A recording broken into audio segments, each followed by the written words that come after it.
AIIMS hospital. பிரதமருக்கே உடம்பு சரியில்லைன்னா எங்க போவாருன்னா எய்ம்ஸ். அது கவர்மெண்ட்டுக்கு, நம்ம ஊர்ல இருக்கிற கவர்மெண்ட்டுக்கு நம்ம ஊர்ல இருக்கிற பஞ்சாயத்து வார்டு மெம்பர் கூட போறதில்லை, தனியார் தான் நம்ம தேடி போறோம். ஆனா டெல்லியில இருக்கிற எய்ம்ஸ்ல என்ன பண்றாங்க, அப்படி ஒரு ஹாஸ்பிட்டலை மதுரையில கட்டுறதுக்காக நம்முடைய, அதாவது அந்த வேலை ஆரம்பிக்கிறதுக்குள்ள திமுக அரசாங்கம் வந்துருச்சு. இவங்க கட்டுறன்னு சொன்னாங்க, கட்டவே இல்லை. எய்ம்ஸ் எங்கன்னு ஒரு செங்கல்ல தூக்கின்னு தெரிஞ்சாரு யாரு, உதயநிதி. கட்டவே இல்லை பாருங்க, வெறும் செங்கல் தான் இருக்குன்னு சொல்லி காட்டின்னு தெரிஞ்சாரு. ஆனா அந்த ஹாஸ்பிட்டல்ல இப்ப 1ஆம் தேதி திறந்து வைக்கிறதுக்காக மோடிஜி அங்கிருந்து இங்க வராரு.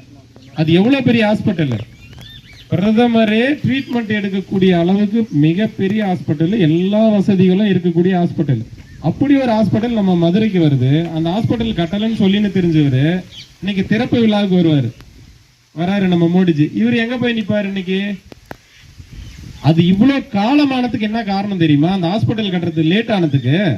இப்ப அந்த ஹாஸ்பிட்டல் கட்டின உடனே இப்ப நான் என்ன சொல்றேன், திறப்பு விழாவுக்கு வராருன்னு பெருமையா சொல்றோமா? இந்த மாதிரி தமிழ்நாடு முழுசா சொல்லுவோமா? அப்போ தமிழ்நாட்டு மக்களுக்கு எல்லாம் என்ன வருது, அந்த விவரம் புரிய ஆரம்பிக்குது. அதனால இந்த ஹாஸ்பிட்டல் எக்காரணத்துக்கு ஒண்ணும் கட்டிருக்க கூடாது. ஏன்னா நான் செங்கல் தூக்கின்னு தெரிஞ்சேன், அந்த செங்கல் தூக்குனது உண்மைன்னு நான் நிரூபிக்கணுன்றதுக்காக இந்த மாதிரி மரம் இருக்கும். ஒரு காலி இடத்துல தானே கட்டுவாங்க ஹாஸ்பிட்டல் கட்டுறது. அதெல்லாம் மரம் இந்த மாதிரியான ஏரியா இல்ல ஏதோ ஒரு பிரச்சனை இருக்கும், அதெல்லாம் சரி செஞ்சுதான் கட்ட போறாங்க. இந்த மரத்தை வெட்டணும்னா தமிழ்நாடு கவர்மெண்ட் பர்மிஷன் கொடுக்கணும். அங்க இருக்கிற அந்த மரத்தை வெட்டி எடுத்தாதான் பில்டிங் கட்ட முடியும்.